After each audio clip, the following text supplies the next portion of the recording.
$165 billion with a B. That's how much a firm out of Austin says it's going to invest to build a huge data center campus in Doña Ana County next door to El Paso. That's an absolutely astronomical dollar figure, one so big it raises a lot of questions.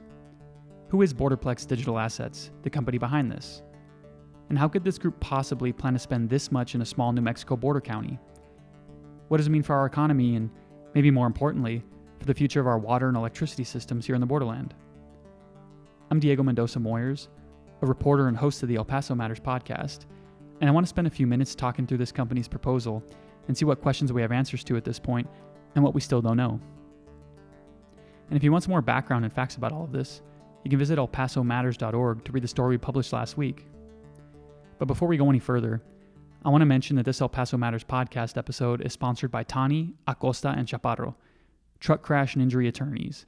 Their team of local, seasoned trial attorneys are ready to help if you've been injured in a crash. To start, the $165 billion figure is so massive it's hard to believe. For some context, all of the properties in El Paso County are collectively valued at $95 billion. And for now, I'm fairly skeptical that Borderplex Digital Assets will truly invest that amount of money in Doña Ana County. Honestly, I'm not sure how any firm could spend that much in Santa Teresa alone. But maybe that's a failure of my imagination, and I don't think a company would toss that number out just for fun. Even if Borderplex Digital spent 1/10 of that amount, it would potentially transform the area and its economy. But let's move past the dollars and get to the question at the top of everyone's mind when they hear data center. How much water will it use? And is this going to drain our water resources here?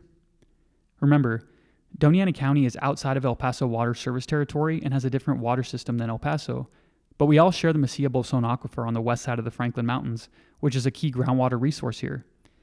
If someone in Santa Teresa overpumps that aquifer, the whole region, including Ciudad Juarez, will feel it. Lonham Napier is a chairman of Borderplex Digital Assets, and he's a longtime tech executive and investor over in San Antonio and Austin. At a meeting of the Doña Ana County Board of Commissioners on Tuesday, where dozens of people held signs protesting approval of the data center over water concerns, he said the campus his company wants to build would use, quote, minimal water. He offered few details of the closed-loop technology that the campus will employ, meaning it will recycle the same water over and over to cool the thousands of computer servers that the data centers will house. Napier said the technology is innovative and will make this facility very sustainable. When you talk to opponents of this project, they argue this closed-loop technology is novel and unproven, and we hear the stories of data centers straining water resources elsewhere.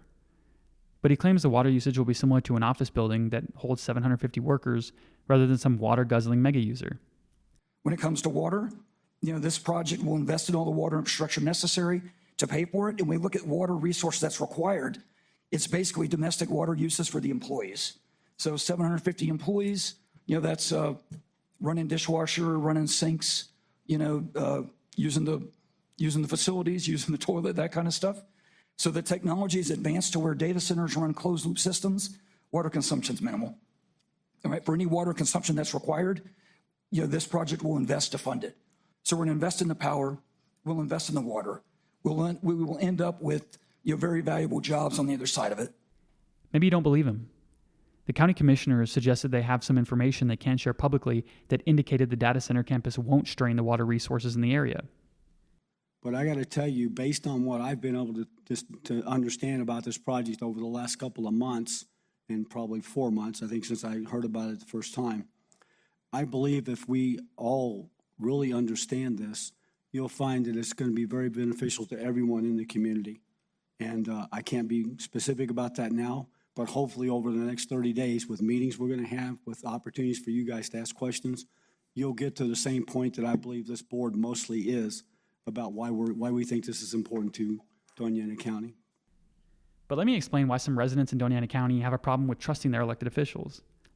Some of the county commissioners there are the same ones who sat on the governing board of the Camino Real Regional Utility Authority, the water utility that served Sunland Park and Santa Teresa. And they didn't stop CRUA from bypassing malfunctioning arsenic treatment plants that resulted in customers receiving water with unsafe levels of arsenic back in 2023 and last year.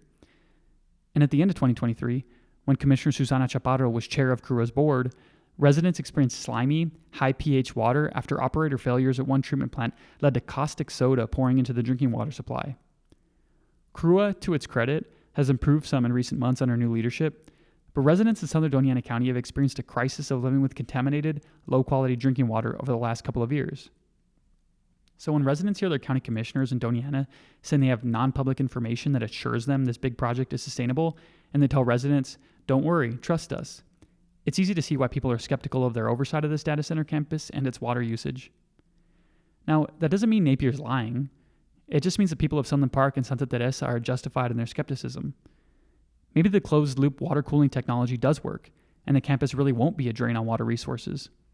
But for now, it's fair to say the company hasn't offered a lot of proof, at least publicly. And while we're on the topic of sharing information about this project with the public, one complaint I heard was how quickly this is being pushed through.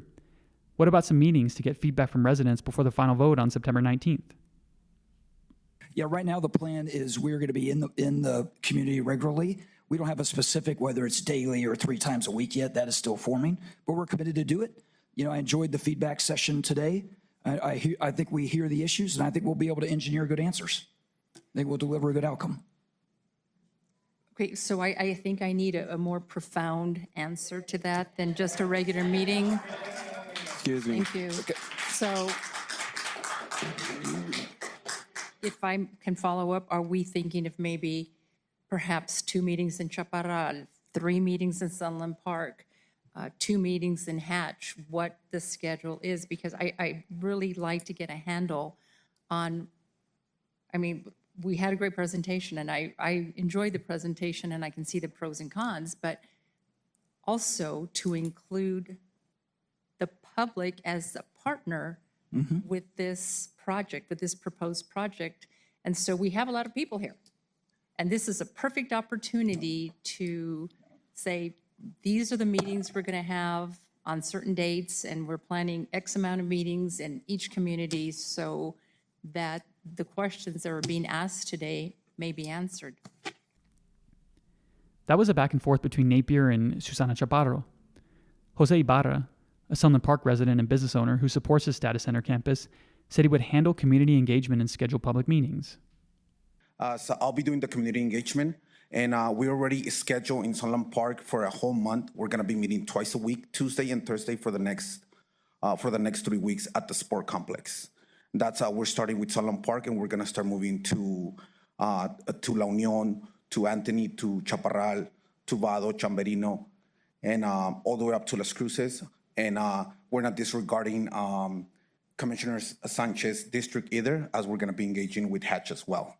And we're going to start moving forward in scheduling the meetings in different parts of the county. I want to make sure we cover the entire county. I asked Sunland Park City officials about the times and dates of those meetings so I could plan to attend and try to ask questions and learn more. But a Sunland Park City spokeswoman told me that rather than public information sessions, the meetings are, quote, intended for local workers and businesses to understand how they can get involved in the construction of the facility, end quote. Y'all can form your own opinions about that. In addition to saying the data center campus will use minimal water, Napier also said his firm would pay to develop its own electricity generation and storage component. El Paso Electric said it's been designing electricity infrastructure to serve the data center for over 2 years. The details of that power supply agreement aren't totally clear, but Napier referenced some of the solar power and battery storage projects under construction nearby the project site, just north of the Santa Teresa port of entry.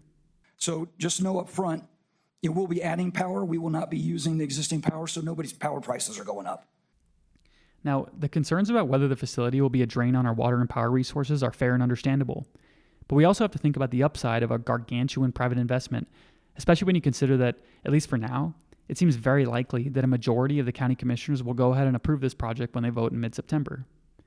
The project could provide over 2,000 construction jobs, and then once it's done, 750 permanent jobs for the data centers and power generation facility. They'll pay between $75,000 and $100,000 a year, Napier said. And maybe you don't believe that either. Meta, which is building a big data center in northeast El Paso, only plans to create 50 permanent jobs. But 750 jobs in Santa Teresa near Sunland Park could represent a lot of opportunity for residents in our area.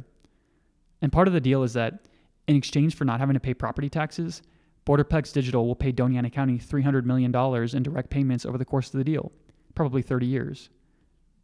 That would equal $10 million a year, which is substantial, but it still kind of sounds like a small number compared to a $165 billion total investment, especially when you consider Doña Ana County currently brings in about $157 million of tax revenue annually.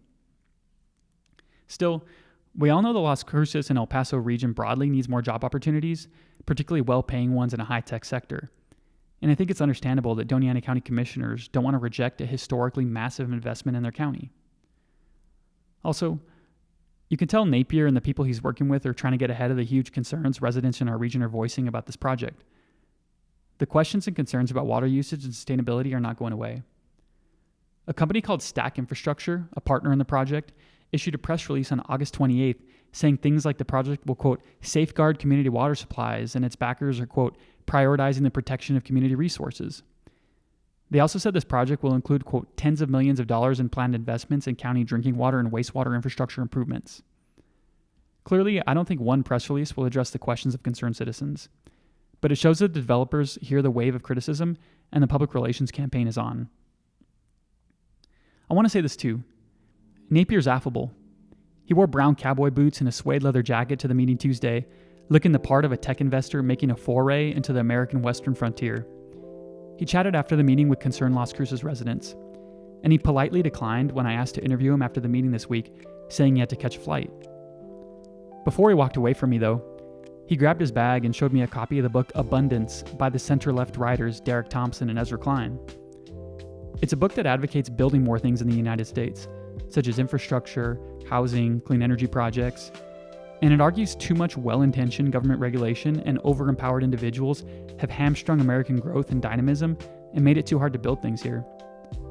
I thought that offered an interesting sliver of insight into the thinking of the man who's talking about bringing a $165 billion project to our region.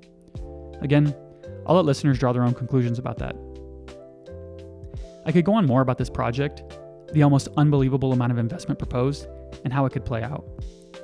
But I'll just add that I'm going to seek more information about the water usage and closed-loop technology Napier said this campus will employ, explore who is really putting up the money to fund this, and share with listeners how y'all can make your voices heard either for or against this mega project. This isn't a topic that's going away. Feel free to email me at diegom@elpasomatters.org to share any thoughts. And check out elpasomatters.org or sign up for our free newsletter to read our coverage about this and a lot of other important topics here on the border. I'll leave it there for now. Thanks for listening.